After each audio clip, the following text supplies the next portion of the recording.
देश में एक बार फिर चुनावी बिगुल बज गया है। चुनाव आयोग ने 10 राज्यों की 37 राज्यसभा सीटों के लिए चुनाव का ऐलान कर दिया है। ये वो सीटें हैं जो आने वाले अप्रैल महीने में खाली हो रही हैं।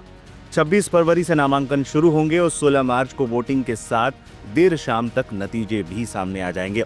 लेकिन सबसे बड़ा सवाल ये है कि विधानसभाओं के बदले हुए समीकरणों के बीच राज्यसभा के इस चक्रव्यूह से किसे फायदा होगा और किसे सियासी नुकसान।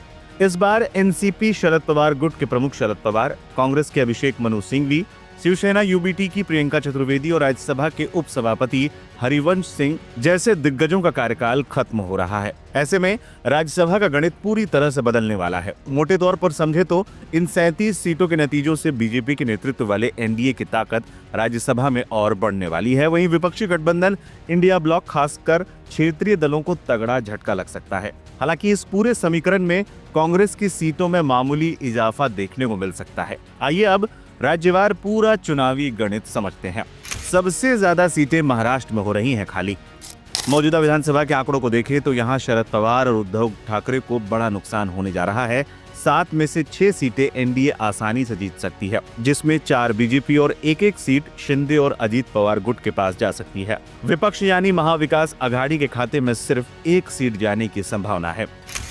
बिहार की 5 सीटों का मुकाबला दिलचस्प। बिहार की 5 सीटों पर भी मुकाबला दिलचस्प होने वाला है। यहां एनडीए, बीजेपी और जेडीयू आसानी से 4 सीटें निकाल सकती हैं। विपक्ष संयुक्त रूप से सिर्फ 1 सीट जीत सकता है, यानी सीधे तौर पर लालू यादव की पार्टी आरजेडी को नुकसान उठाना पड़ेगा। तमिलनाडु और पश्चिम बंगाल में क्या रहेंगे हालात। तमिलनाडु की 6 और पश्चिम बंगाल की 5 सीटों पर स्थिति लगभग वैसी ही रहने वाली है। तमिलनाडु में डीएमके 4 सीटें आसानी से निकाल लेंगी, जबकि पश्चिम बंगाल में टीएमसी अपनी 4 सीटें बचा लेगी। बंगाल में सीपीएम को 1 सीट का नुकसान हो सकता है, जो बीजेपी के खाते में जा सकती है। उड़ीसा में बीजेपी का पलड़ा भारी। उड़ीसा की 4 में से 3 सीटों पर बीजेपी का पलड़ा भारी है। बीजेडी को सिर्फ 1 सीट से संतोष करना पड़ सकता है। जिन राज्यों में कांग्रेस को हो रहा है फायदा। अब बात करते हैं कांग्रेस की। इस चुनाव में भले ही क्षेत्रीय दलों को नुकसान हो रहा है, लेकिन कांग्रेस फायदे में दिख रही है।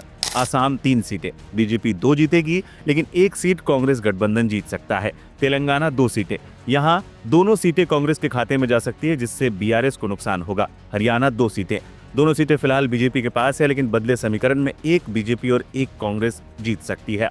हिमाचल प्रदेश 1 सीट, यहाँ बीजेपी को अपनी सीट गंवानी पड़ सकती है और कांग्रेस इसे जीत सकती है। छत्तीसगढ़ की 2 सीटों में कांग्रेस को 1 सीट का नुकसान हो सकता है, जो बीजेपी के खाते में जा सकती है।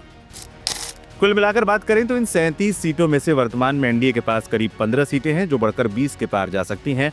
अकेले बीजेपी 9 से बढ़कर 12 तक पहुंच सकती है। वहीं इंडिया ब्लॉक के पास फिलहाल 18 सीटें हैं, जिनमें 3 से 4 सीटों की गिरावट आ सकती है। आरजेडी, एनसीपी शरद गुट और शिवसेना यूबीटी जैसी पार्टियों का राज्यसभा में संख्या बल कम होना तय माना जा रहा है। तो 16 मार्च को जब नतीजे आएंगे तो राज्यसभा में मोदी सरकार और अधिक मजबूत स्थिति में नजर आ सकती है, जिससे भविष्य में बिल पास कराना और भी आसान हो जाएगा। इस चुनावी गणित पर आपकी क्या राय है? क्या विपक्ष अपने बागियों को साध कर कोई नया खेल कर सकता है? कमेंट बॉक्स में अपनी राय जरूर दें।